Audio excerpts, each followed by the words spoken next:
Hi everyone, Sarah the Catholic Homemaker here. Today I want to share with you the Christmas gifts that we will be giving to our children. Also, welcome to my channel. If you are new here, please consider subscribing so we can grow our community. Also hit the thumbs up button if you like this video and hit the notification bell for all notifications so you know when I post, which is Mondays at 12 noon Eastern time. All right, so what do we get for our kids? Our kids are 3 and 1.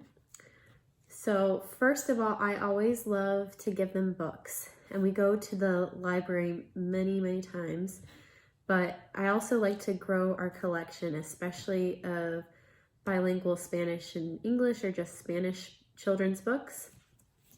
This first one I got for the 3-year-old, and this is a whole collection of books. So this one is just The Wizard of Oz, or El Mago de Oz.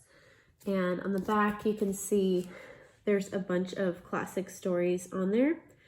We already have The Three Little Pigs, but at a couple of the libraries we've gone to, there's many other of these in this collection, or there's similar ones in a different collection that is a little more advanced in the language.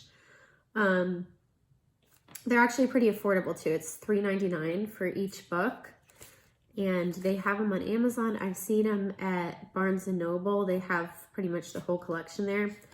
But let me just kind of give you an example. This one I think is more of an advanced story. But some of them, it's not so many words. So it just kind of depends on the story. But maybe it's because it's The Wizard of Oz. The second book is for the 1-year-old. Really, they're for either one of them because sometimes both are interested, but this one is a more simple story. It's called Arriba, Abajo y Alrededor, and I'll show you. This one's a lot more simple, so I think it's pretty appropriate for the 1-year-old. And because I'm not fluent in Spanish, I want to be someday, I do try to translate to them, even if it's all in Spanish. I try to translate back to English if I don't think that they know the meaning of it. And usually with children's books, I can do pretty well with the meaning, and I can always look up the words if I don't know them. Next gift is for the 3-year-old, and I was inspired recently watching the Hapa family on YouTube.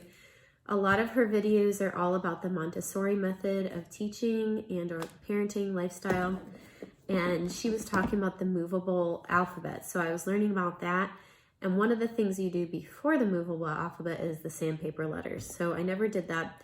But she also talks about how easy it is to make your own sandpaper letters. You could actually just take index cards and use glitter glue and draw each letter on there. So that's one thing in the Montessori method of teaching that you do before the movable alphabet, but this is what I got for the 3-year-old, the movable alphabet. And I was going to get the one with the wooden letters, but they were kind of expensive. It was like $45 on Amazon. I can link to that if you all are interested, but this one was more affordable.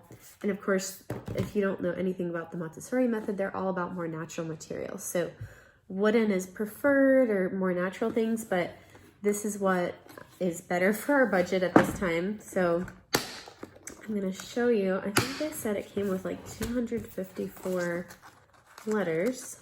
Let me see. Because it has multiple letters in each one so that the children can experiment with writing words. And here with the directions, they give you all kinds of tips or ideas, suggestions, letter play, making names. And that's kind of what I learned from the Hapa family, is that toddlers learn how to write before they learn how to read. And they're just spelling simple things like cat, C-A-T. It's a little more complicated than what I'm explaining to you, but that's all I have time in this video to explain. So making names, letter matching, name games, making words, alphabet train, consonant vowel sort. There's a bunch of other things in here. Oh, making food words. That's probably something that's fun. Making color words. But one of the things that Ashley from the Hapa family talks about in her video is that you're not necessarily correcting your child as they are experimenting with these letters, and they're typically only doing easier ones, like 3-letter ones, that they can sound out. Because the thing with the sandpaper letters is, I guess you're not teaching them the names of the alphabet letters first, you're actually just teaching them the sounds. So for A, you'd say ah, this is ah. And I've already taught my oldest a long time ago the alphabet, so I'm not going to go back from there. And she actually knows most, if not all, the sounds by herself, because I've also been teaching them to her, or she kind of naturally figured it out as well. So I'm taking some of these out. There's magnetic back to this, and it's kind of soft on the front. I don't know if it's like foam or what, but there's several letters of each kind in here. And then there's little markers, it looks like, as well. There's 3 markers. There's, oh, cute little bone eraser, dog bone.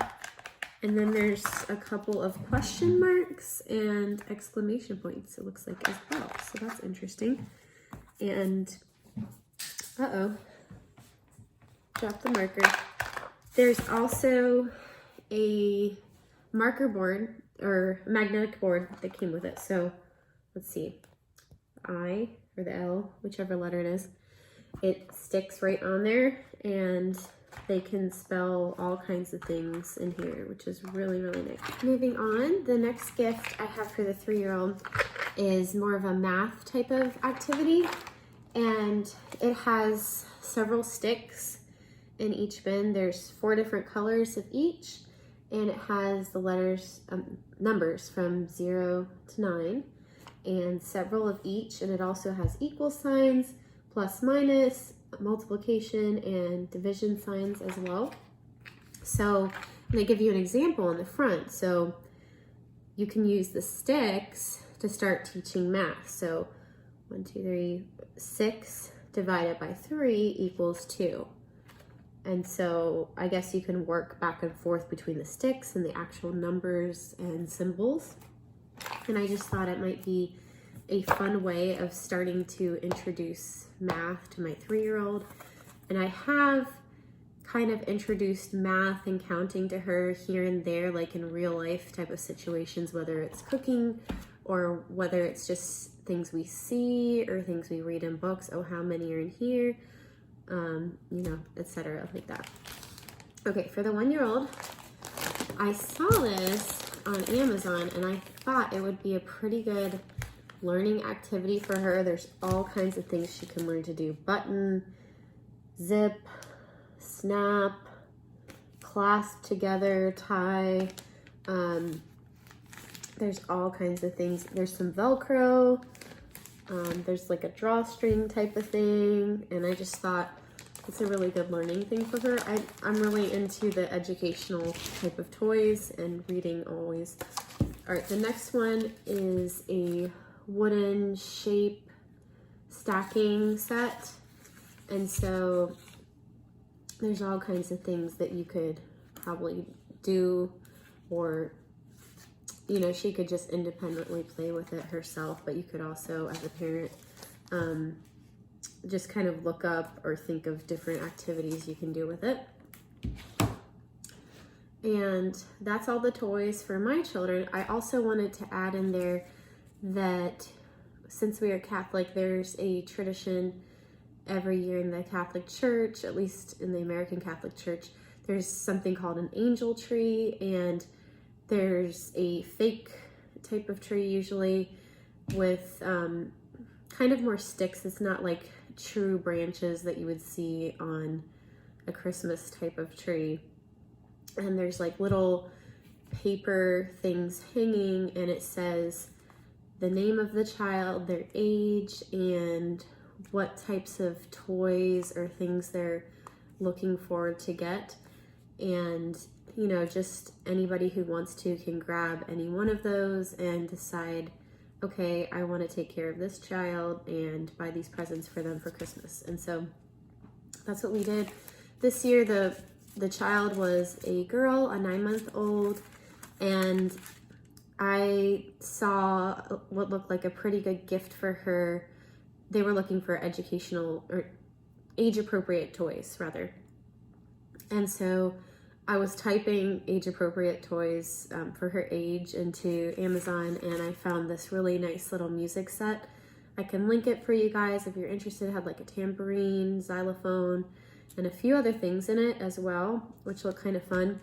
But then there were also some things I was looking to get rid of in our family that were gently used. They look pretty much in new condition. And one of them was one of those shape sorters. It's a plastic one. And I'm giving it away not because I don't think it's a good toy, but because we already have one and ours is a nice wooden one. So I figured this one is good for her age. And then there were a couple other stuffed animals that they've barely played with at all, in great condition. And I was like, those will be good toys for her as well, because I had them in the donate pile, and I was like, I've heard that because of COVID, there are some charities that are not accepting donations during this time, or maybe they have certain specifications of what they will accept. And so I was like, well, I don't know if anybody's going to accept these things, so I might as well give it to this child. Anyway, I hope you found this video to be helpful and you enjoyed it. Let me know what you thought in the comments, and let me know what you're getting your kids as well. Until next time, bye, and may God bless you and your family.